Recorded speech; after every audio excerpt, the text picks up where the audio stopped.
All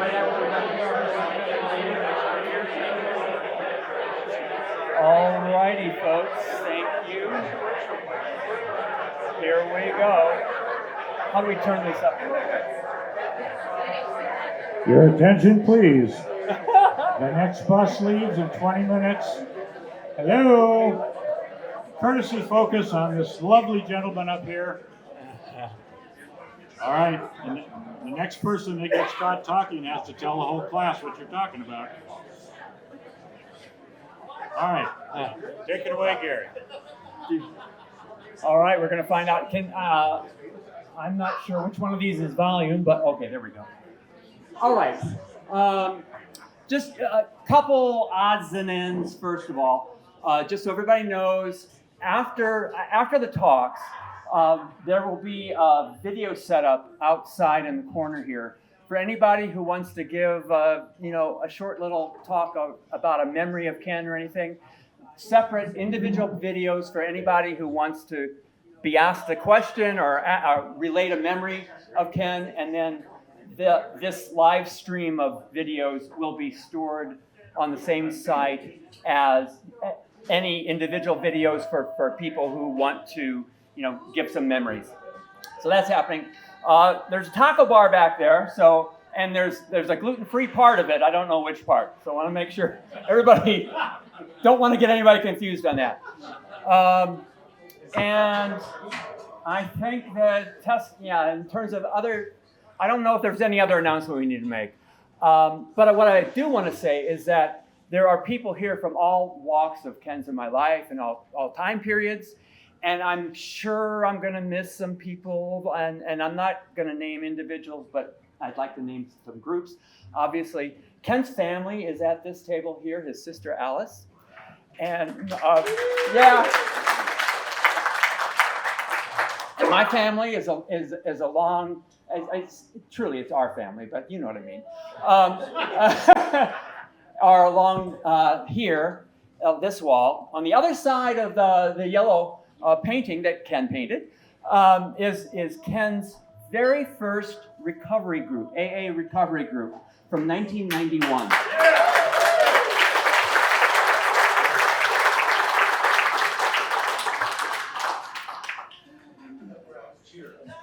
They've been together for these 34 years, and they're still together, still meeting, and every time we went back to DC, we would have dinner with them and have a good time.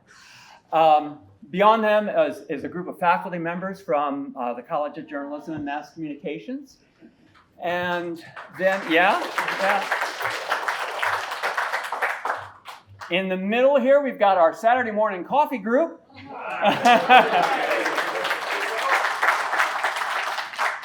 They are the reason that we're at this venue, because the Saturday after Ken died, we were all having coffee over there, and my brother was with me, and he said, "Where are you gonna have Ken's celebration?" I said, "I have no idea, except for the fact it's got to be light, and it's got to be indoor-outdoor." And that's just as we were walking out, and I looked up, and it's like the Star of Bethlehem came early or something. It shone, and it's like, oh, it's got to be this place. This is perfect.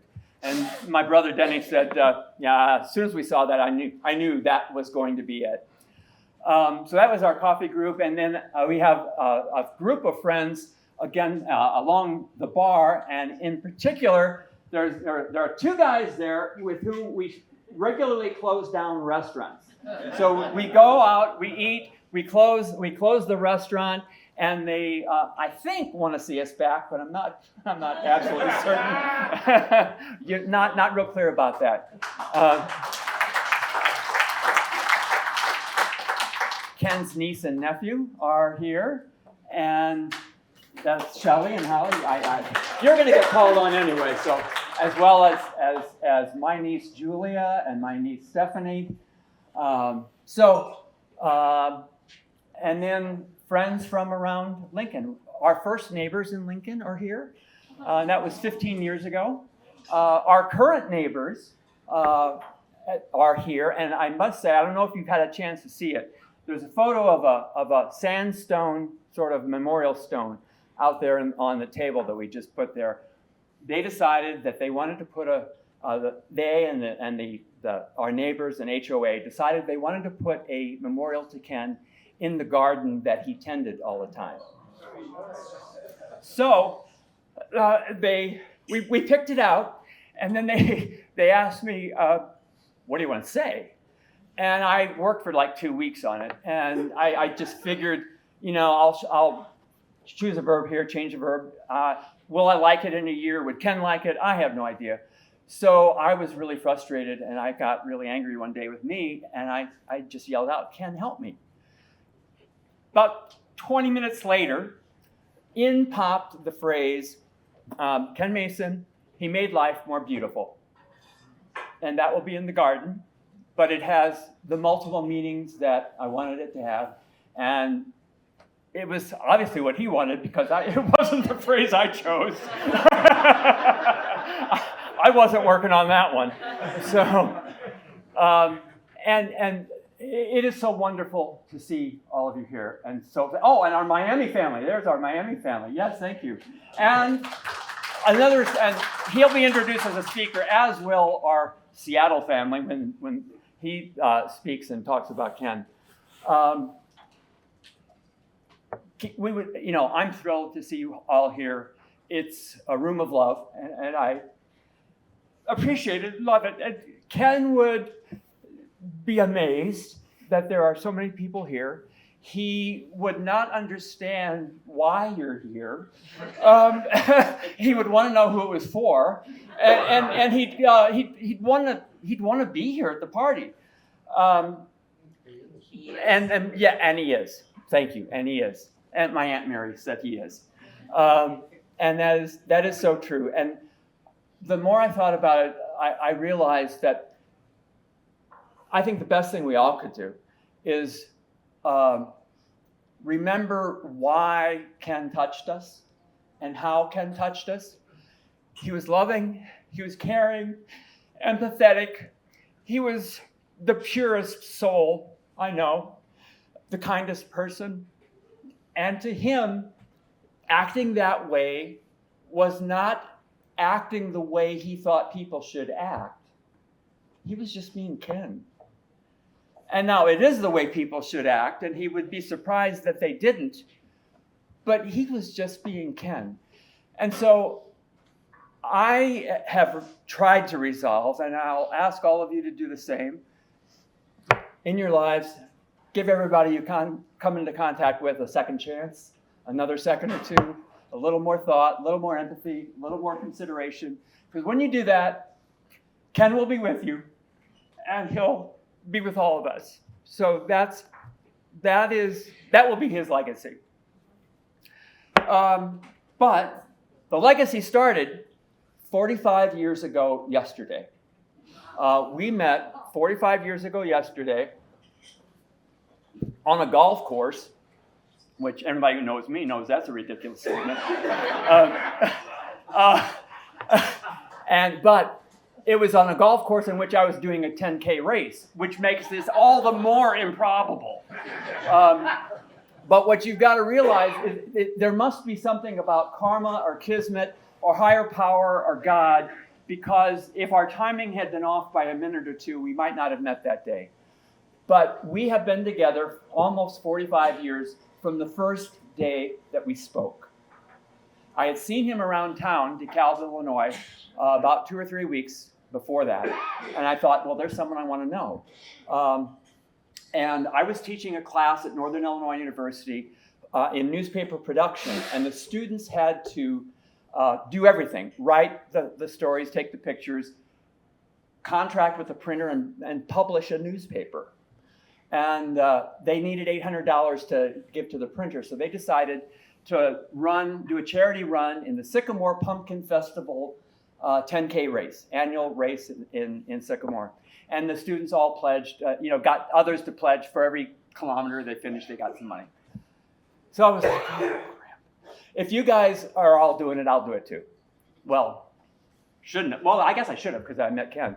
But so they did the race. Ken did. I didn't realize Ken was doing the race also, and he's a good runner. He finished in the top 10% or so.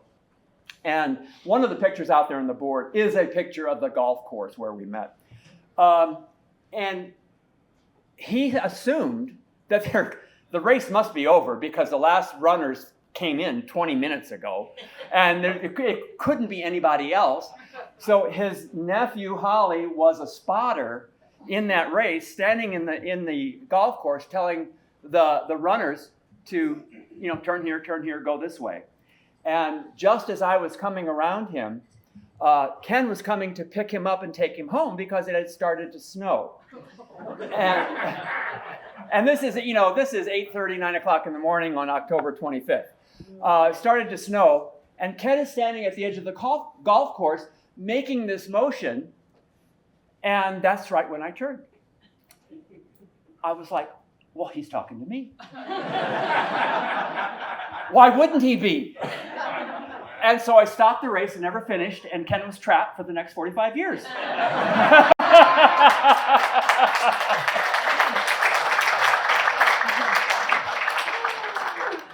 Well, that eventually led to us being married. And it turned out that in November of 2012, the state of Washington added gay marriage to their constitution. And that sort of spurred me on to thinking about this a little more, because Iowa had already allowed gay marriage. And so on Christmas Day of 2012, I asked Ken to marry me. And he looked at me, and he didn't say anything. And I was like, what? And he said, where? And I said, Iowa. I said, let's wait till spring. It'll be a wonderful, lovely spring day. We'll drive over, we'll get married, we'll come back, we'll have a great dinner.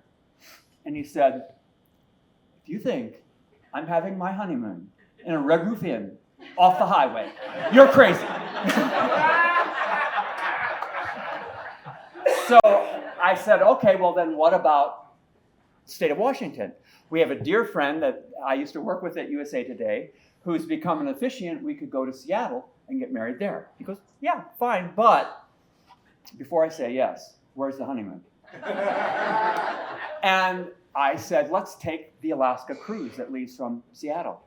He said, great, but the thing of it is, we got to take it first before the marriage because you don't know if it's going to last. So Chris Fruitrich married us, and I think he should talk to us next about that.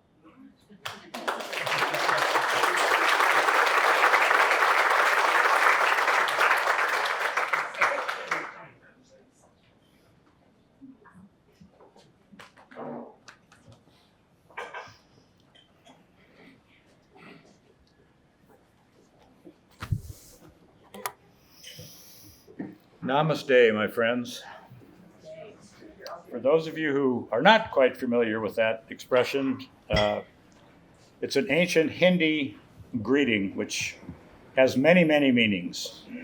From, I honor the place in you where the entire universe dwells, or I bow to the divine in you, or I bow to you, or if you're particularly familiar with them, it's just sort of like, how's it hanging, Mohammed?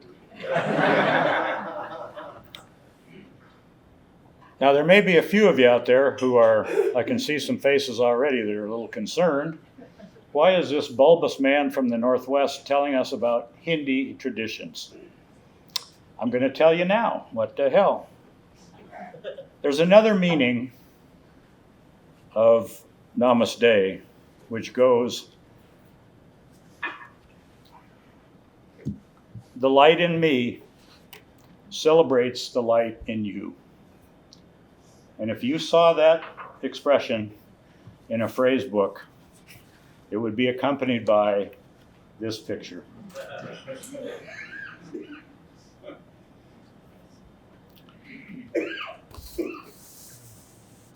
It's just astonishing how Ken's light shone so brightly in this world. I am going to venture to say that every single person who is suffering along listening to me at some point felt the warmth of Ken's light on themselves. He was just that kind of a spirit. His light shone everywhere. It's shown on that little berm, which is now going to be memorialized. It's shown on every member of his support groups, many of whom are here. And you have to understand how strong and how lovely that light was, that these people actually never met Ken face to face. It was all on a computer screen, and yet nearly a dozen of them have come from all points in the country to remember their friend Ken. His light especially shone on Gary. Every day since that Sycamore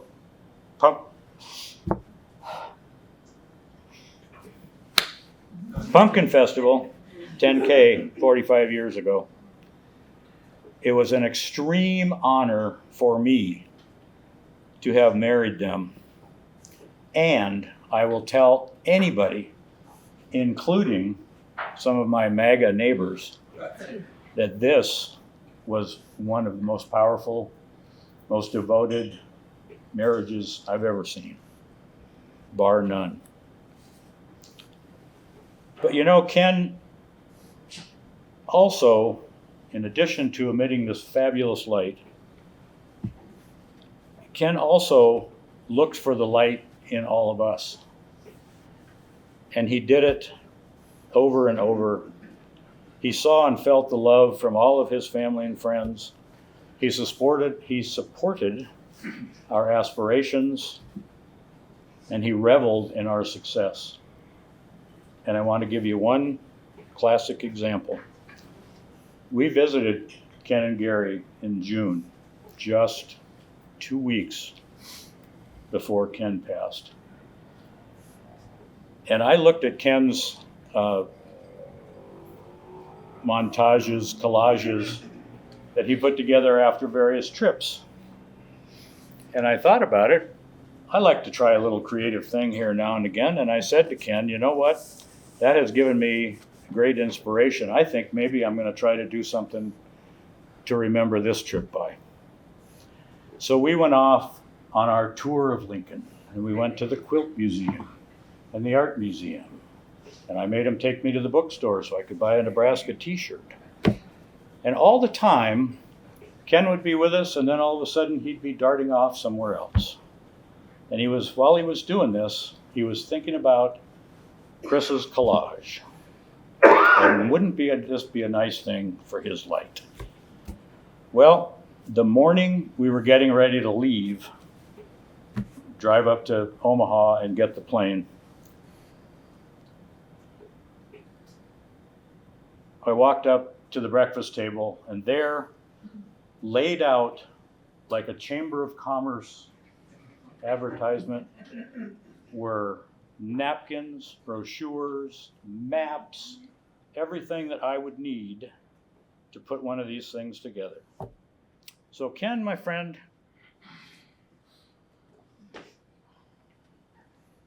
I know you're here. I know it. I can't see you, but I know you're here. Anyway, here it is from that time in June.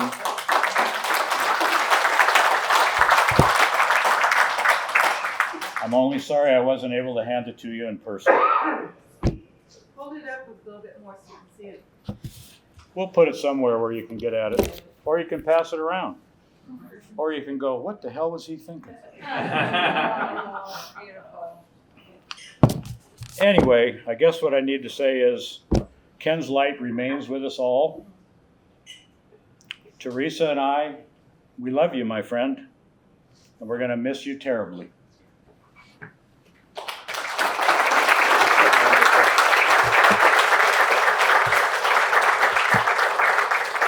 And when we were in Seattle and being married, one of our witnesses at our wedding was this gigantic affair of 6 people.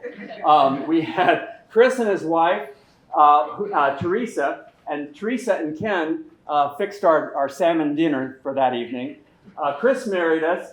Jennifer Sizemore, who's back there, was one of our witnesses, and her husband was the other. And we were in West Seattle on the balcony at 6 p.m. as the sun shone on the Seattle skyline on a perfectly clear, sunny day in Seattle. So karma again struck. So it was wonderful. All right, my niece Stephanie wants to give us a few thoughts about Ken.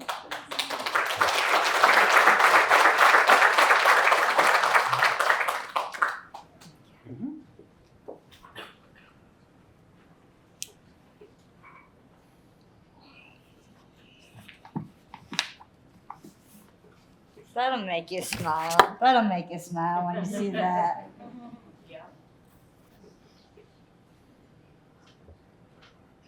Well, as Uncle Gary said, I'm Stephanie. And I've had the joy of knowing Ken my whole life. He was the kind of person who saw pink hair and said, add glitter.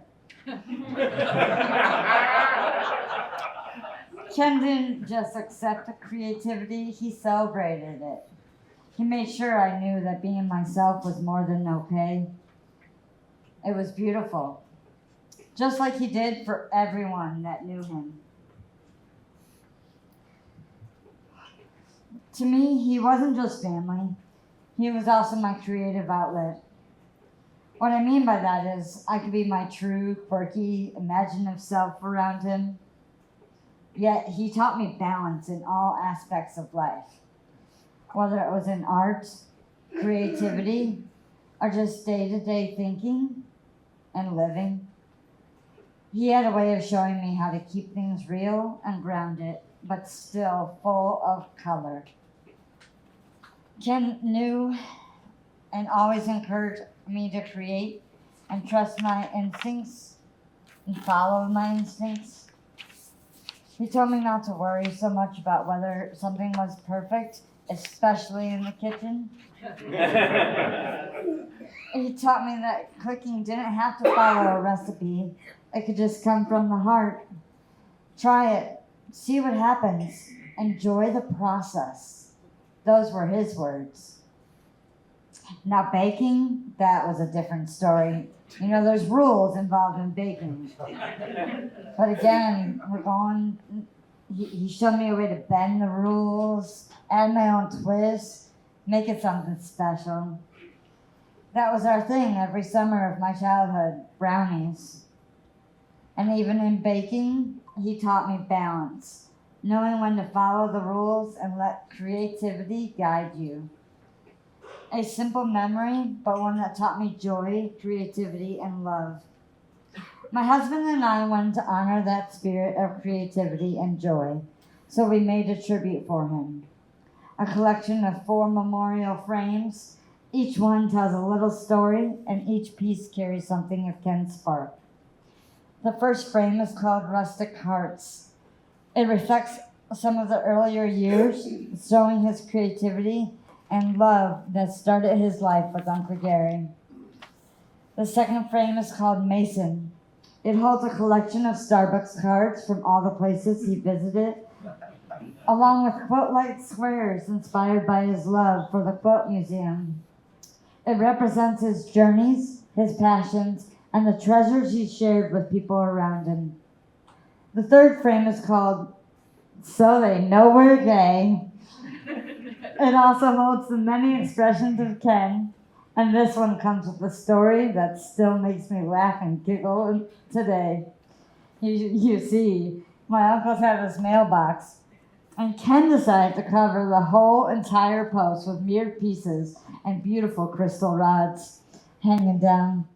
The mirrors sometimes catch the sun and show rainbows, which he loved, and it's just perfect reflection of who he was. When we came last September to celebrate Uncle Gary's 70th, Ken's 80th birthday, he told us the story. He said, "I just wanted to make sure everyone knows we're gay." I cracked up, and I still do. It was so perfectly him. Creative, bold, funny, unapologetic, and full of love. Ken and Gary were my godfathers. more of a father figure to me than any dad I've had. And through them, I was taught that love is love. The fourth and final frame is Becoming Ken. It has some of the newest photos of him showing his brightest smiles and his most genuine joy. This is the Ken who fully embraced himself, let his goofiness shine, and finally felt love in the way he always longed for.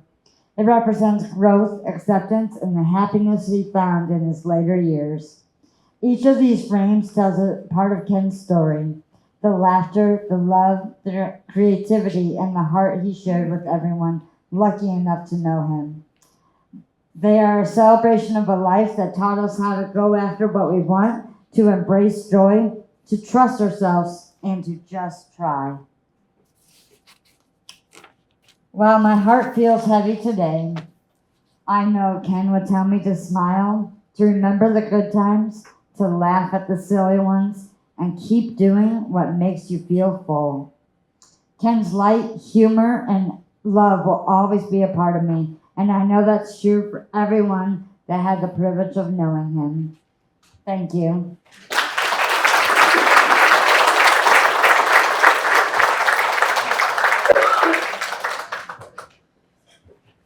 And now our Miami family, Jose Zamora, who I used to work with at the Knight Foundation, and another colleague is back in the corner, and you'll hear from his wife later, who is our photographer, the only person Ken would allow to take his picture professionally. Anyway, we're the Knight Foundation little cohort, and I welcome you. Thank you, and welcome to the part of the program with an accent.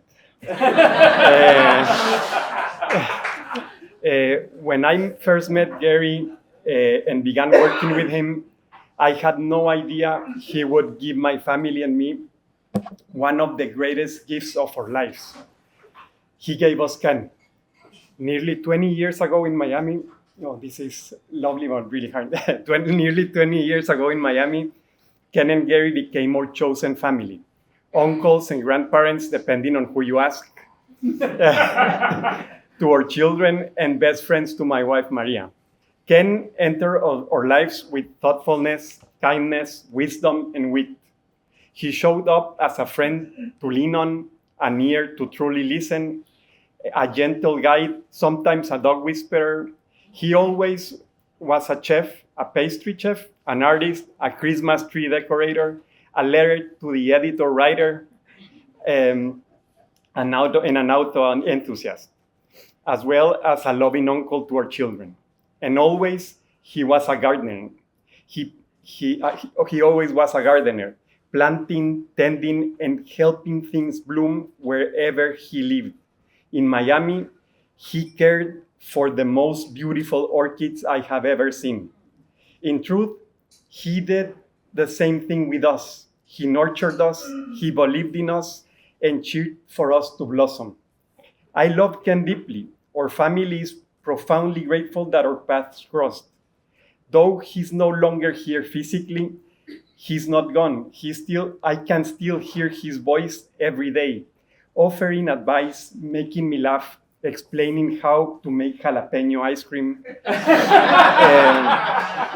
describing the toys he sent to our children and the reasons why he chose them, or breaking down the mechanics and specs of cars, one of our shared passions. Across cultures, ancestors are honored as moral and wise guides. From the Roman Mos Maiorum to the Maya, everybody recognizes their ancestors as these really important moral and wise guides. I am grateful to be here today to honor Ken and to continue carrying forward his values, his humor, his wisdom, and his kindness. Ken was an extraordinary, thoughtful soul. I am glad he's now our wise ancestor, someone whose voice and gentle guidance I can still call upon always. Thank you.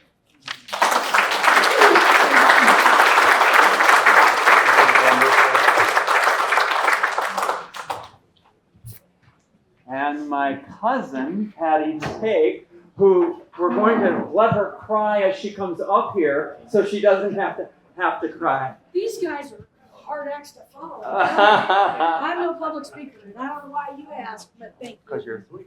Okay. Well, we all know that Ken was kind and caring, and he was humble and passionate. He was a storyteller, a comedian, and a wonderful cook. He was a quiet leader and a tireless advocate for others. But most importantly, he was a husband, a dog dad, and a friend to all. Last summer, we traveled to Nebraska for vacation. I mean, seriously, we traveled to Nebraska for vacation, where we met up with the boys for lunch in Omaha. And that lunch turned into an impromptu evening of bad jokes, board games, and family fun at our Airbnb. We shared an evening of belly laughs and funny stories, and Ken held court that night. And even the 20 and 30-somethings in our group, they put down their devices long enough to come play along. But what stood out most to me that evening wasn't the bad jokes or the tales of travel, but I will admit the bad jokes were pretty good. But it was the way that Ken's face lit up when he talked about Gary and the love and the experiences that they both shared. Through hard work and dedication and good times and trying times, these two shared a love of over 45 years that most of us would be lucky to experience. Second page. Last fall, we were at their birthday, and Ken was the king of the kitchen. He taught people how to make pasta, and he shared his sauce recipe, which, where we're from, that doesn't happen very often. But he was a gracious host, and he made sure that everyone felt welcomed and loved. And Ken showed that family isn't just who you're born to, but who you choose. And I don't know about you guys, but I feel pretty lucky that he chose all of us. So may Ken's warmth and his humor, his compassion and his empathy live on in all of us who knew and loved him.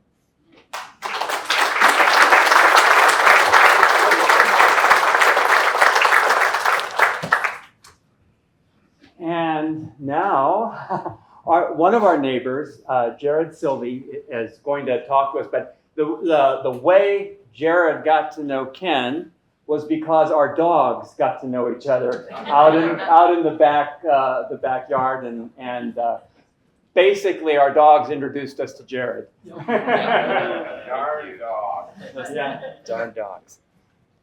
All right. Hi guys. My name is Jared. I couldn't actually go through the whole process of writing out a full speech. It was a little much, so I just wrote down some talking points and to give you guys some examples of kind of how we viewed him through our lens and how I viewed him. Ken was Ken. Ken was, I think we all knew him in our personal ways, but he all meant something a little different to everybody. So I just wanted to give you guys a few examples of how we saw Ken. So one of the first times, well, not first time, so one of the times that we really had to, yeah. The microphone is not on. It is, you need to talk into the top of it, actually. Yeah. Test 1, 2. Yeah. Okay, we're good. Okay, so one of the first moments that really stuck out with Ken in my head was Gary and Ken invited us over, my family, folks, mom and dad, myself, over to their house for. It was just supposed to be hors d'oeuvres, cheese, crackers, beverages, and what have you. And so I'll open it up real quick to the audience. We're going through our typical afternoon, 3 o'clock, crackers, cheese, having great conversation. The conversation's going great. Everyone's having a good time, but we get to the dessert portion. And so Ken started to show some true colors here at this point. Do you guys know, just to the audience, what dessert he was itching to bake and he did? And do you know what he would have brought out? Any guesses? Creme brulee. Of course, there was only one answer. Creme brulee. Okay. So, but in typical Ken fashion, he goes, "Excuse me, I'll be right back." So Gary's sitting out there with us three, we're all conversing still. Ken's gone a couple minutes. He brings out the creme brulee and he goes, "Excuse me again." And he walks off into the kitchen and he comes back, and we're expecting, with the creme brulee, you have to get the top a little bit, you have to heat it a little bit to get the full effect. So we expect a little hand torch coming out for the torch, and no, that's not Ken. Ken comes out with this giant butane blowtorch, about 3 feet tall. He's like, "Excuse me," just leans over, blows everybody's creme brulee to, like the joy that he had on his face carrying that blowtorch out was second to none. It was like a kid, a 7-year-old having, just the best Christmas of their entire life. So that was just a moment that stuck out like no other with Ken. So the next, it was just Ken and I. It was Ken, myself, one of our bulldogs, Rocco. He's 7 months, a male English bulldog, 7 months old at the time. Ken and I are out there speaking in the commons by his berm, middle of spring. So squirrels, bunnies are just running around. Rocco's on a short little 4-foot leash on my arm. And I have it wrapped around my wrist. And Rocco, I'm talking with Ken. We're talking about either cars, YouTube, what movie he's going to go see next without Gary, because, that's just, whatever was interesting to him at the moment. I'm not paying attention. Rocco sees a squirrel down in the commons and decides this is a good time for me to go take off. And I'm not paying attention. Rocco bolts, the leash snaps, it breaks in half on my wrist. Rocco goes flying down the common about 40 feet. Ken's bellowing, he's on his hands and knees, about falling over, laughing. He passed my arm 3 or 4 times. I swear to God, I thought that was your arm that he went running off with. I thought that was your arm. He goes, I'm so happy it's still there, right? It's still here.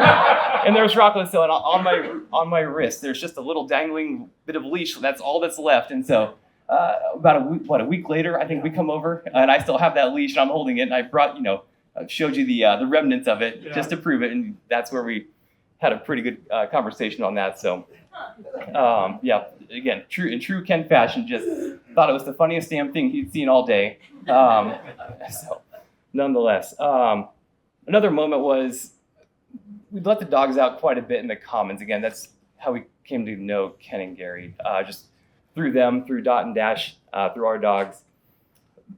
But every single time, and they still do this, our 3 dogs, they still go out there into the commons. And when Ken was working on it, working tirelessly on that berm, I didn't know it at the time whether I was working, I was just letting them out for a couple minutes, or it was Saturday afternoon, we're letting them out to go do their thing. All of a sudden, the dogs, they would just walk out there. They're not paying attention to me. They always look left for Ken and Gary's house, and then they focus right back, and they just start beelining for the berm. I'm like, what are we doing? There's probably a squirrel up there or something.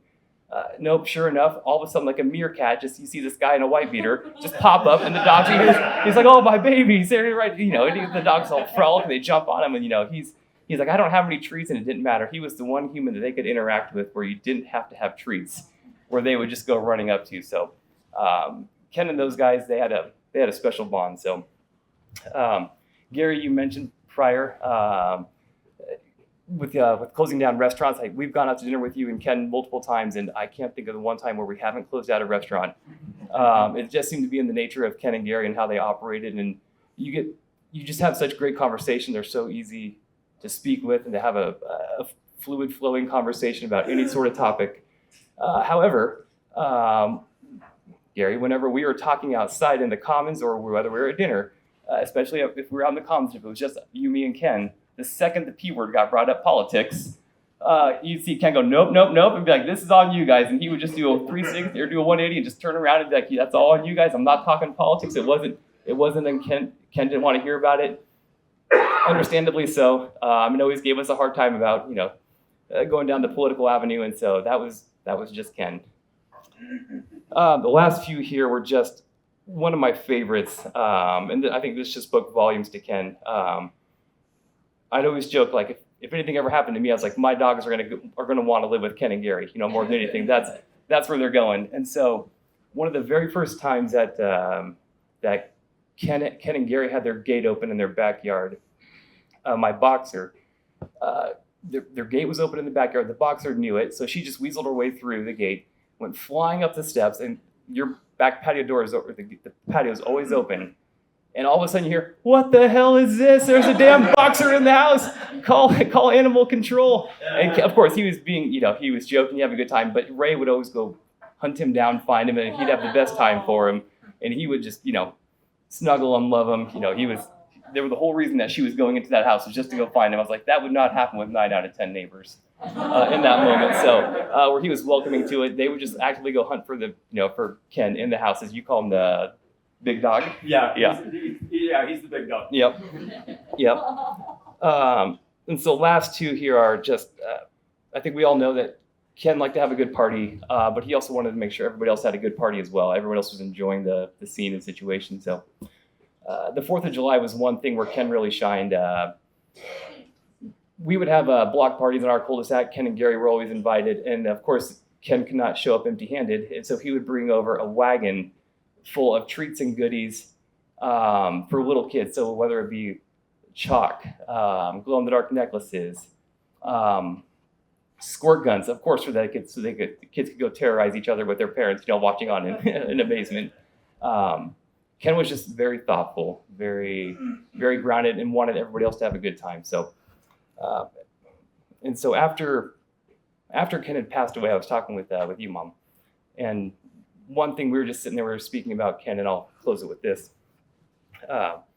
We were just speaking about it, and Mom goes, Ken was just somebody that you just felt instantly comfortable with. He was just that person that once you spoke with him for a minute, you felt welcomed. You felt warmth. You felt just the true nature of Ken, which I wholeheartedly agree with. And she made the perfect quote.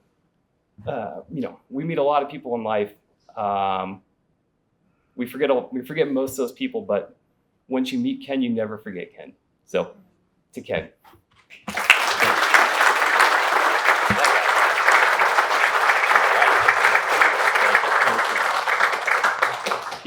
I was looking at that. To get distracted. Stop grinning, are you kidding? Yeah. I actually have to look at the list to make sure I don't screw this up. Okay. Yeah. Holy crap, it's that big guy again.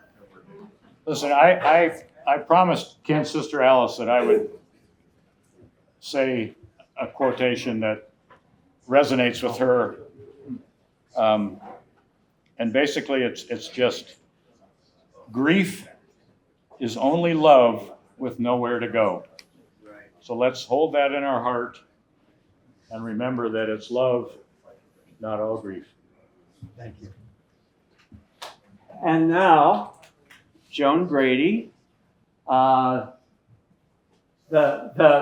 one photographer who Ken said is the only person I know who can make me laugh, relax me, and get the good smile. I don't know. I saw a ton of photos that made me think maybe I wasn't that special. All right. I am a low talker, so I want to make sure that I don't end up being so quiet that no one can hear me. Am I doing it right? Yeah. Okay. Yeah. All right. It was about 20 years ago when Gary, who, as he mentioned, a longtime friend and colleague, introduced me to Ken. I was a new photographer and I was just starting to make my way. And Gary asked me if he'd photograph the two of them with their cat, Opus.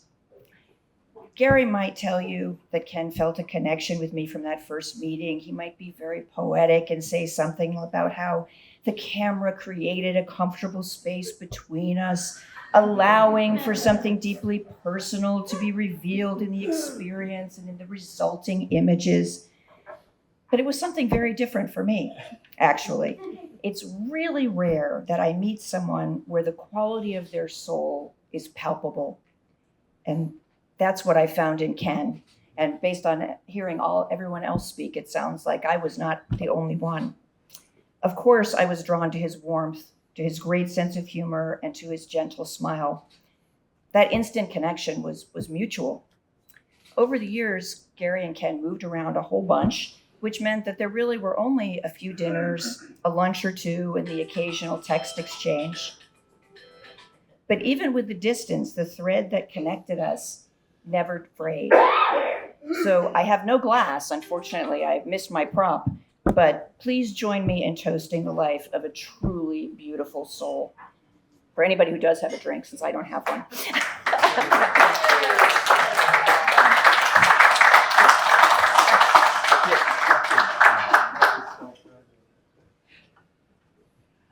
All right, and now you would think I could remember because I just looked at it. Rick Davis, and Rick is where? Oh, there he is.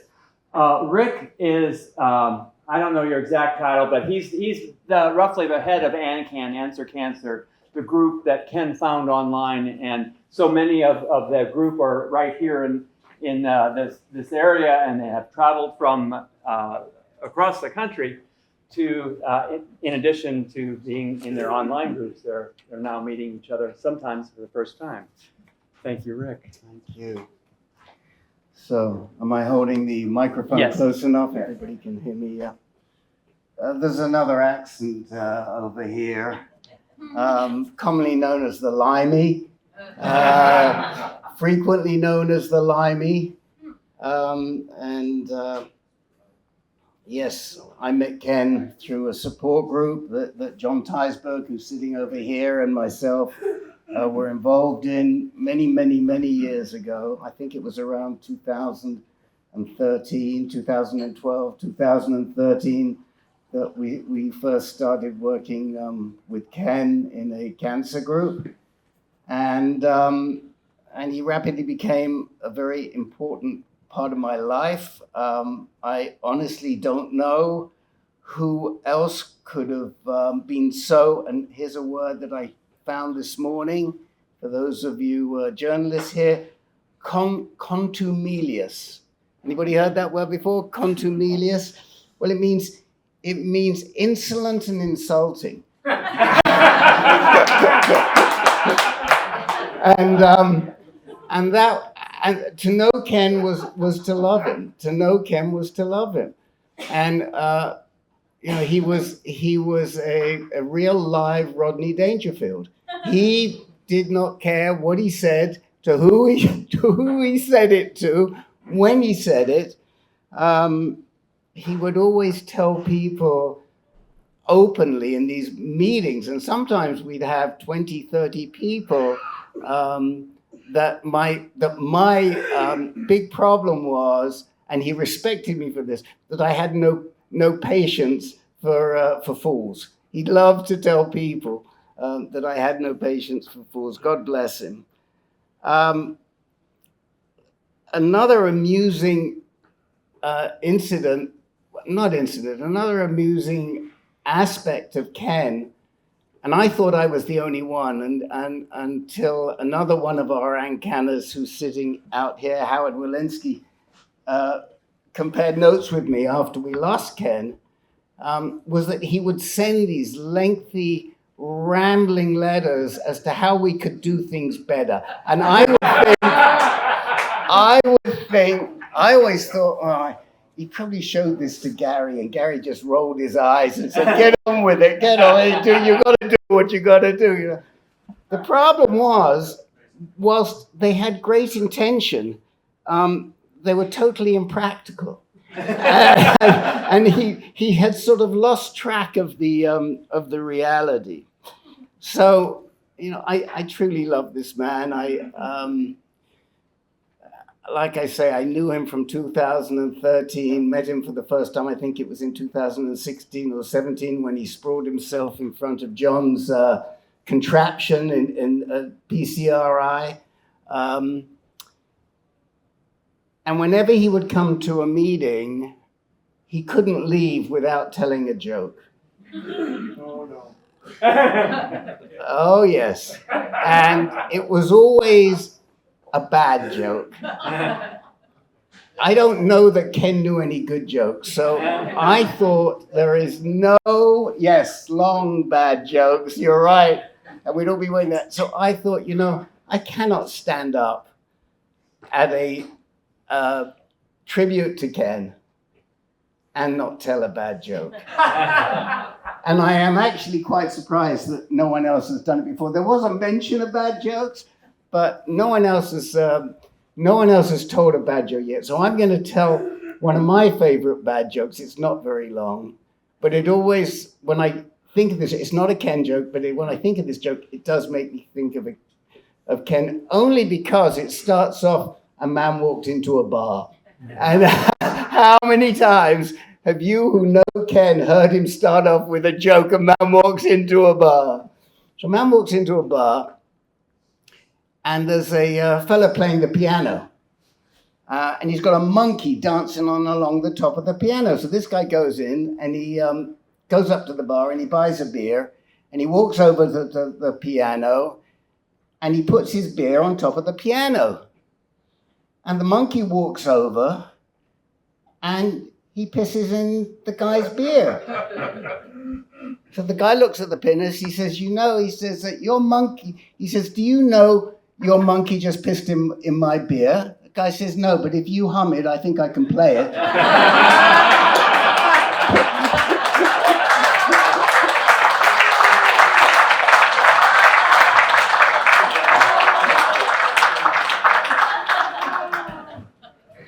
And now my niece, Julia.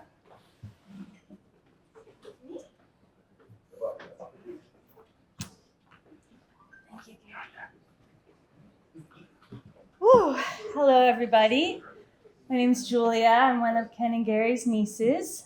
I'm a little bit nervous. I want to do a good job in honor of Ken, who I think so highly of. I know everyone in this room just thinks the best of him. He was really just a rare bird. Ken was as colorful and silly and playful as he was kind and empathetic. He always made you feel like no matter what you were going through, you were not alone. And, as I think many of us know, Ken was sober for decades, which is a huge accomplishment. But he never made that about him. It was always about helping others, myself included. And when I first got sober, Ken became kind of a mentor to me of sorts. And whenever I'd see him, he'd always take me aside to talk to me or send me a quick text to check in. He just always let me know that I wasn't alone and that he cared and that I had nothing to be ashamed of. And I'll never forget what that meant to me during those early days, especially of recovery. Of course, I wasn't the only person that he was helping, not by a long shot. Ken gave his wholehearted support to so many people all around the country. He never turned away from people. He always turned toward them, I feel. And I think what that makes me think of is this one trip that Ken and Gary took down to Florida. And Ken insisted that the three of us take an improv class at the local improv theater. And Gary and I were like, okay, sure. I don't think it was really up Gary and my alley, but it meant a lot to Ken, so we were happy to oblige. So we go along with him to this improv class, and he just had a blast the entire workshop. He got to play, and be the silliest goose, and he just loved every second of it. And I smiled so much that day just watching him. And now standing here today and celebrating Ken, it just reminds me of the oldest rule of improv, which is that when someone hands you a prompt, you never say no or shut it down. You always say yes and. And Ken always said yes and. He said it to life as he beat cancer again and again. And he said it to living every day. And he said it to his beloved husband, Gary, and to his family and his friends, and to cooking delicious meals and eating desserts, especially ice cream, which he and I shared a bond over. And he said it to beautiful flowers and to traveling the world with Gary. He said it to so much, but to me, the most important thing is just the everyday people that he said yes to, sharing in joy and suffering, and really just the entire spectrum of the human experience. He didn't turn away from it. And I just will be infinitely grateful to Ken for the way that he lived his life, the person that he was, and the fact that he said yes and to me, to all of us here. And, I'll just always celebrate that, and I hope that we all will. So thank you.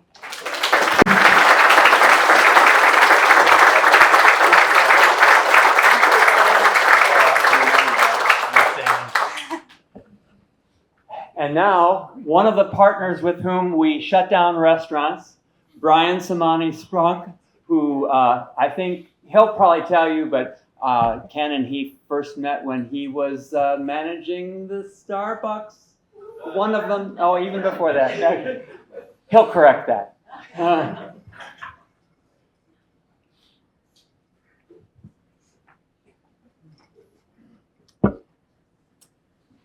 So before I jump into what I prepared, I think it's important to note that I didn't know Ken's name was Ken for like the first 3 years of my relationship with Ken. So you're going to hear about Mason for the next few minutes. And if you're confused, please turn to page 2 of the pamphlet that was provided. There's a little more information there. So as Gary said, my name's Brian, and I had the absolute privilege of being Mason's barista and friend for the past 14 years. Started working at Starbucks in 2011, so we met when I was a barista. Manager came later. We made some moves career-wise, we did it. But at Starbucks, we strive to create what's known as the third place. This place between work and home where you can be comfortable and just be present. And I see a lot of our customers out here today. And when I was first being trained, one of the most important components of the job was getting to know who our customers were, what they ordered. And my team was thrilled to introduce me to Mason. This would have been at 27th Pine Lake for our Starbucks regulars out there. And each day, Mason would come in, he'd chat up every barista behind the line, he'd order a drink, then take a seat and spend a portion of the day with us. And a pretty significant portion of each day. Always eager to chat with the partners while they were on their breaks. As I got into management, they usually came back late from their breaks, so we needed to scold Mason a few times. Or any of the various people that Mason knew or who sought him out there. One quality that the other customers didn't have, that Mason did, was a desire and interest in helping Starbucks become even more successful. Always having ideas, picking up on a theme, always having ideas that needed to be passed along to the district manager or the CEO. Fun fact, us store managers do not have a direct line to the CEO.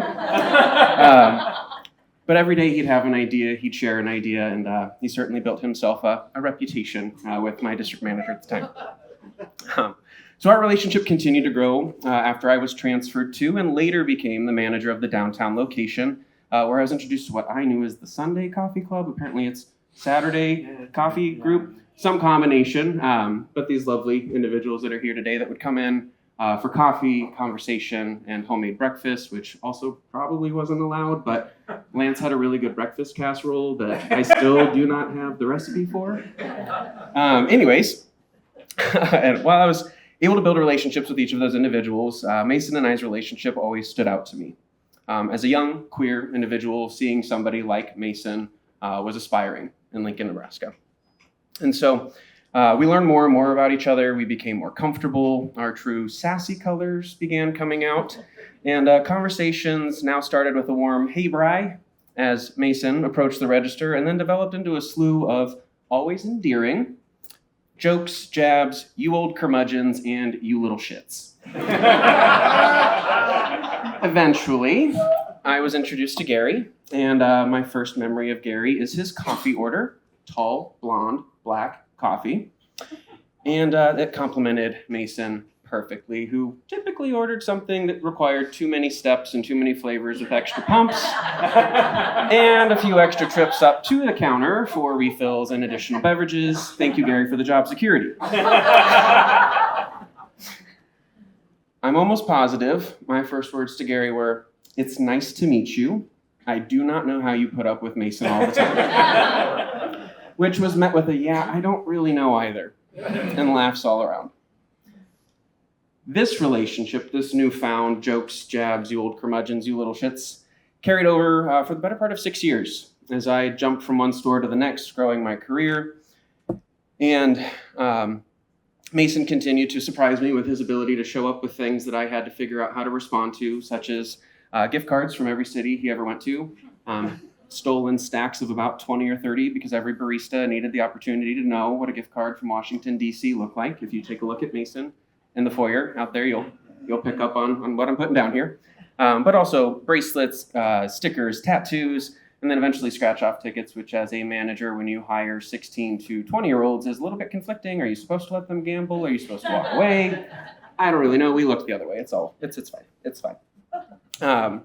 And while Mason had built a reputation as the partner's favorite customer at every location he went to, we've got a few here today, see you back there, it was because he always took an interest in their lives. He always had a piece of advice to share, a gift to give. And one memory that stands out for me specifically revolves around a certain photo, which is also here with us today. And I'm not entirely sure how we got here, but I think it had something to do with my husband and I going to Puerto Vallarta. I'm not sure. But somehow over a period of time, it became important for me to understand that Mason looked really good in a Speedo. And so one day, Mason entered the store. He approached the counter like always, but this time with a big grin on his face, and he extended his hand with a photo in it. Now, mind you, in the moment, I didn't know that this was coming, so I took the photo thinking it would be another small gift or a memento from a recent trip, but instead I was met with Mason, just a few years younger, just a few years younger, in a Speedo on a beach, and smirk on his face. Not bad, huh? And I said, Mason, look at you. Not bad at all. What happened?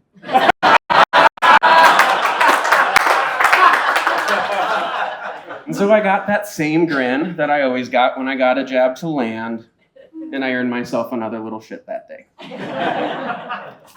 As time went on and my career progressed, it came time for me to leave our retail stores, and I remember telling Mason that I would no longer be able to make his coffee, which was met with a little bit of disappointment and a pause, but I carried on. You know, Mason, we could be friends. We could spend time together outside of work. Mason agreed. I got a guy's phone number, and away we went. And so I went home and I pitched the idea to my husband, Tyler. Hey, babe, there's this older gay guy that's been a customer of mine for years. He's kind of a shit, but I really like him. He's got a husband who I think you'd really get along with too, and we're going out to dinner. Tyler, rightfully hesitant but always willing to trust my random social endeavors, agreed, and thus began the past few years of dinners out, cooking and baking in, cooking classes both with formal instructors, thank you, Gary, and with instructor Mason, a few parties, one trip to the zoo lights, and hours of conversations and laughs. Turned out, Tyler already knew Gary from college, and they quickly bonded over their professional lives, while Mason and I continued our normal approach of storytelling, insult throwing, name calling, all with love, of course.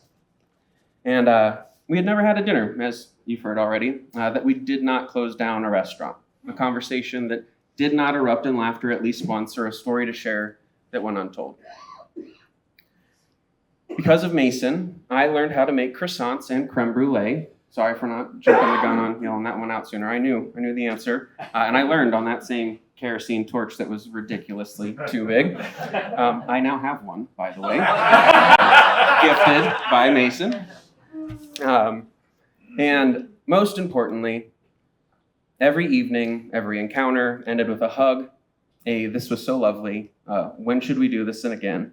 And of course, have a good night, you little shit. We had another one of those dinners planned to hear all about Mason's trip to Colorado, when we got the news that he had passed. We kept those plans, and although Mason wasn't there to share his story with us, Gary was. We got to hear all about the experience Mason had, exactly what he'd been looking for. We got to see the photos of him being surrounded by love and feeling peace and self-love. Mason embodied so many of the reasons why I chose a career at Starbucks. He will forever be my favorite customer. Sorry, Joey, Lance, Mark. He will forever be my favorite customer. He was the definition of a true friend, someone who cared so deeply for those who were fortunate enough to know him, who gave of himself so that their lives could be better in big and in small ways. And I know I'll never make a croissant or a creme brulee or lovingly call someone a little shit without thinking of Mason. I'm so grateful that Gary, Tyler, and I have and will continue to carry forward our tradition, paying tribute to and remembering fondly all the moments we got to share with Mason along the way. So to close, I'd like to raise a glass of Diet Cola, as Mason would always order on our nights out. To Mason, I love you, I miss you, thank you for everything, you little shit.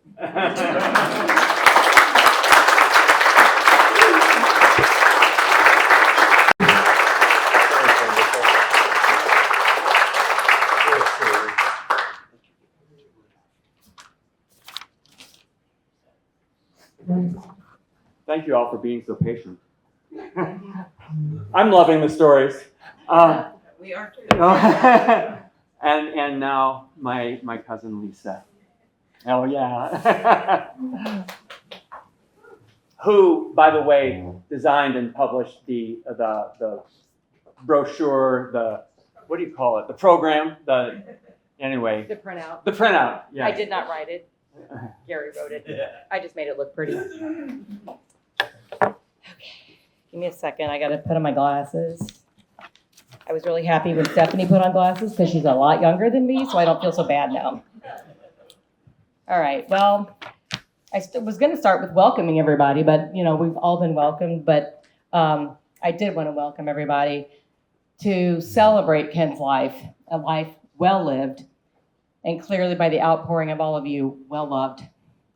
I am Lisa Schmitz. As Gary said, I'm his cousin. So by love and marriage, I have been Ken's cousin.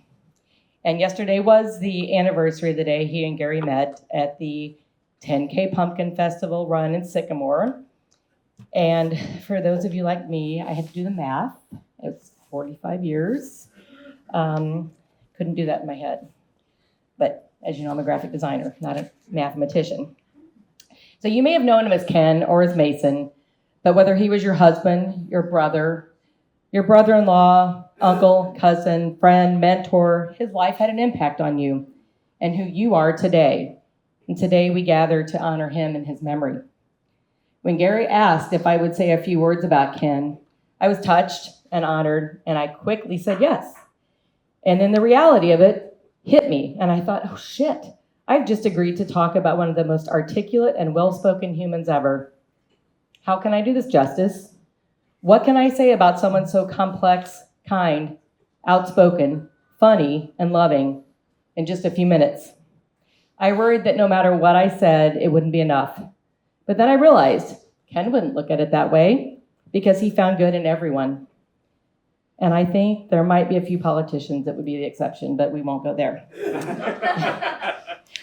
I started thinking about what I love about Ken, and one of the first things that came to mind were his Christmas letters. Yes, Gary, I know you were allowed a few words, but we all know who took control of those annual gems that would show up in our mailboxes that we would anxiously await. So with that, I decided to write Ken a letter. Dear Ken, we will never laugh the same without you. But without you, we would have never had the laughs that your unique sense of humor provided all these years. I only have a few minutes, so I'm not going to reread how Gary so beautifully conveyed your journey, painting a vivid picture of your remarkable life, your accomplishments, and your challenges. But wow, there were things in there I didn't know about you.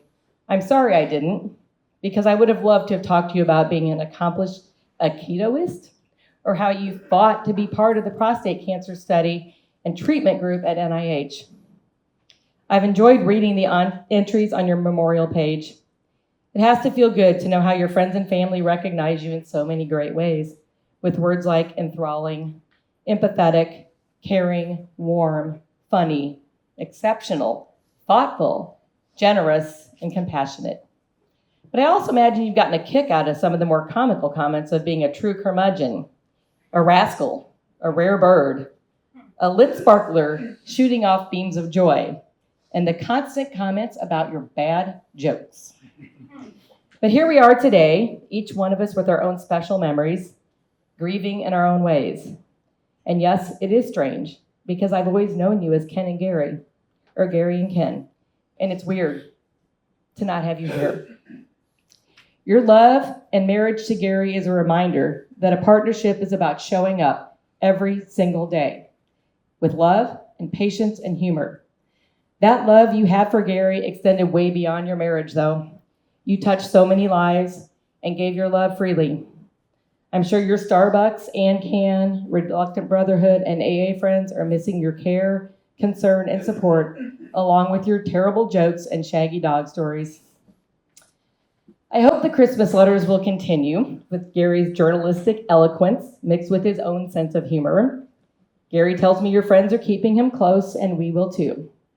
I hope you continue to find ways to show us you're still around, whether in the flowers that bloom or at the Starbucks around the world, especially those elusive reserve locations, I hope Gary persists with your mutual love for cooking and trying new culinary experiences, but don't get your hopes up that he'll tackle making Queen Amman at home. I think my few minutes are up, and I want to sign off by sharing something that Julia wrote about you that I love. To be a spreader of light in an increasingly dark world is a precious legacy. So Ken, I feel I speak for everyone here today when I say I will do my part to continue spreading your light and honoring your legacy.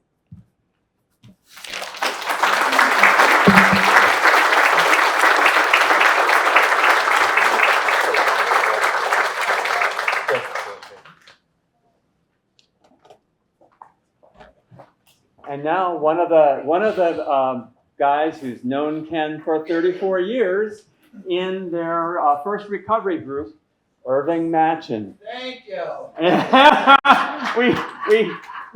I knew we needed to be about the time to wake people up. So here's the guy who's going to do it. No, not today. Not today. But thank you. Hello, everyone. My name is Irving, and I'm from Washington, D.C. I almost said alcoholic, but I'm from Washington, D.C. Thank you for putting on this wonderful celebration of life for our dear friend, Ken, and all the speakers that came before me. Thank you so much. I'm really glad that the first draft of about 45 minutes to an hour, I dwindled that down to a couple of pages. So I won't hold you hostage for that long. And I have to give a shout out to Nancy back there. The conversation that we had prior just shows the type of people that surrounded Gary and Ken. And I'm just extremely grateful to be here to be. I wrote things down, because if I'm not, I'm like one of those speakers will go 45 minutes to an hour. So hopefully bear with me that you'll get a sense of the Ken that I knew. I met Ken over 30 years ago, to be exact, 34 years ago. And as part of a support group that worked on our, we'll call it spiritual development, but as you all know, we were sober brothers. And I can't go forward without mentioning our group members, which are here. Phil Rockstro, who's living in Fort Wayne, Indiana. Michael Lennon, sitting in the corner, Washington, D.C. And Jeffrey Miller, Arlington, Virginia, but he has houses everywhere, so we're going to say Arlington. And we grew up to become very close network of brothers as we could possibly get for over 30 years. We managed to stay connected as our lives grew personally and professionally. Ken was the elder of our group and oftentimes treated us as such. But make no mistake, the love we had for one another could not be replicated by any of the other groups that came through the same IOP group that we all went to recovery with. We shared every bit of our lives with each other, including Ken's battle with cancer and his clinical visits to NIH. Just like any family, we had our moments of disagreements because we all have big personalities. But Ken would always reel us in with his calm voice of live wisdom. It's hard to believe it's been over 30 years of friendship, which means each of us are 30 years older now. The loss of losing someone you love is always the challenging part of life. Ken will be truly missed by us all, and Gary, my heart goes out to you, for we will never understand your pain of your loss. You were always in our prayers, and you have always been a part of our group, being married to Ken for all those years. The one thing I will miss most about Ken is how he challenged each of us to be better people, no matter what we were doing or going through. He was relentless at calling us out on our stuff. I should actually say in English, our shit. Always with love, the memories we have created with Ken will be with us for the rest of our lives. I am truly grateful for the friendships we had, and all the life lessons we experienced together. Rest in peace, my friend. We love you very much and miss you. So thanks for giving me this opportunity to be here and share with you all. I had a lot more, but let me tell you, I don't think you wanted to hear it. So thank you.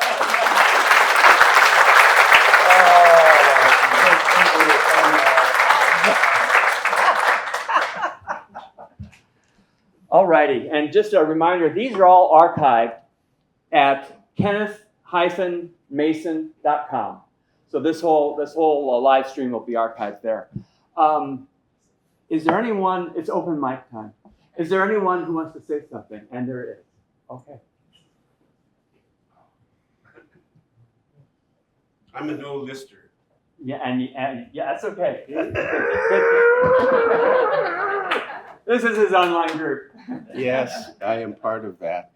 I'm part of a Zoom call group called the Laughing Man Club that our friend over here, Ted Jet Teisberg, has created, and he also is part of the cancer group that Mason, I call him Mason, not because I'm French, but sometimes I have a nose full of snot. Anyway, Mason was a wonderful contributor and participant in our Zoom calls every Monday and Wednesday morning, and we just cherished and missed him greatly. I was fortunate, one of the few fortunate members of that club, who on a couple of trips out to visit our daughter in Arizona, was able to meet and take time with Gary and Mason. And one of the times we got to spend some time and go on an excursion out into the city, and it was just so delightful to see Ken, how excited, like a little child he was. He just was so excited about showing us the ice cream place and the candy and the game store and all these things. It was just so wonderful because he really embellished a beautiful human being that we all cherish and missed. What else? Let's see. Well, I guess one of the things I'll always remember too is his bad jokes, of course. But he had a special way. He wasn't contentious, but there were times when he would ask questions. He was always asking questions. You know, when you start these Zoom calls, we all check in and talk a little bit about where we're at for that day. It's going good, it's going bad. Sometimes we had medical Mondays, and oh my God, was that ever boring? But most of the time, we had a lot of different topics we go into depth, but we always checked in. And when Ken would check in, sometimes other people were checking in, and he'd interrupt them. And he'd always ask questions. But he did it in a very beautiful, concerning way, in a very sensitive way, because one of the things I loved about Ken, I think I'm pretty accurate on this, is he was always trying to grow and become something better and something more, kind of like the plants he always nurtured. I mean, you know, these questions were very deep and probing, but sensitive and caring, because this was a group for men who shared their souls in a very safe and sacred environment, and he was out there 100% in front, and he was beautiful about that. And one of the other things about this group is some of us are part of a group called MKP, Mankind Project. And they have a program that men go through called the New Warrior Training Program. That's pretty intense. And it's very intense for elderly men like myself, who went through it, I think, when I was 63.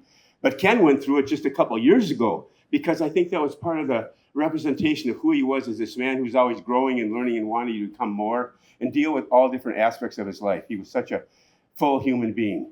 And one of these times, or some of these times when he would get probing in that, some of the people didn't like it, and he would do, I don't know if this is a salute that he learned in the service. Do you know, Gary?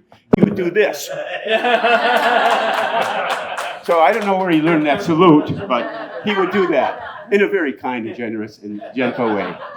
So we miss him. He was a loving, sensitive, caring human being. And he was a human being, not a jelly bean, a green bean, or a lima bean. Thank you.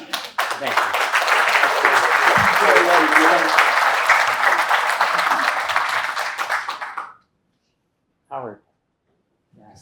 Yeah, Esteban. Another accent, Esteban, and I'm from Mexico, so my accent is not that deep. I'm a prostate cancer survivor, and I'm very jealous because I didn't get to meet Mason personally. And the time that I met him is barely a year in our Mondays and Wednesdays calls, but I feel I've met him 10 years. He was very caring of our group. He was the first one who learned to pronounce my name correctly. It's not Esteban, like everybody says, it's Esteban. And he always was very caring. He interrupted as I was giving my check-in and asking questions. And when I received the news that he had passed away, I said, this is a real bad joke. I couldn't believe it. All I remember is that he was planning this trip for a long time, very meticulous, getting doctors to check him, and he would go and read, and he was very, very careful. And when I received that news from Jet, I said, I don't know that Jet has such a black humor. I just couldn't believe it.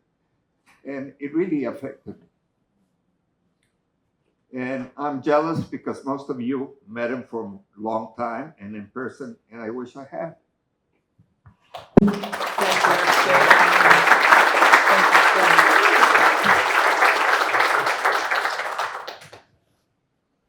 Like all good celebrations, we should end with food and drinks. I just want to thank everybody for coming, for being here. Their desserts are coming out, of course. Creme brulee. Creme brulee. No torch. Creme brulee and coconut cream pie. And of course, there is a taco bar. So help yourselves. We can stay, we can continue, we can party, we can talk. And we check in with you if anybody wants to do any brief videos to say anything more about Ken. Could I just add one thing? Please. Yeah, I think I'm loud enough to be heard without a microphone. I'm Jeffrey, and one of Ken's friends of 34 years, and you all have given just wonderful descriptions of what Ken was like, and I can't really add to that. But other than the fact that I think I was married for 45 years, like you, to a Ken-like person. And when these folks leave us, and we all go through this, unless we die simultaneously with our partner, all of us in this room need to look at the person next door, and one of us is going to be here while we're alive. And so I would say that having gone through it, and a number of us have already, that right now is a great time, and this is a wonderful thing, but I think we need to commit to stay in touch with you beyond today and throughout the years, because when we lose a partner like this, we're losing over 50%, at least in my case, of our lives. And it's a whole new world, and we have to reinvent ourselves from the ground up. And my heart goes out to you, and I commit to be there for you for the rest of your years. If ever we can help you in any way, you are part of our group, and we can talk to you about how we experienced all of this. But I think it's really important for the survivor that their friends and family stay with them. And I've been so fortunate to have married into my family out here in Nebraska, the center of our state, who told me things like, just because you've lost Johnny does not mean you're a part of our family anymore. You are still expected to reunions and events, and that meant so much to me. So I hope we can provide you the same level of support, because it isn't easy. Thank you, Jeffrey.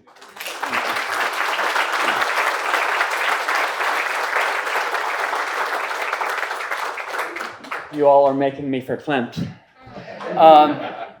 I appreciate all this, and what my closing thought is, as I was retiring and Ken and I were trying to figure out where to live the rest of our lives, we knew it was going to be a college town, and we started checking a bunch of them out. And I will tell you, we're so delighted we chose Lincoln, because the friendship, the love, the support has been fantastic. So thank you, everyone. Please try to have a drink and have a good day.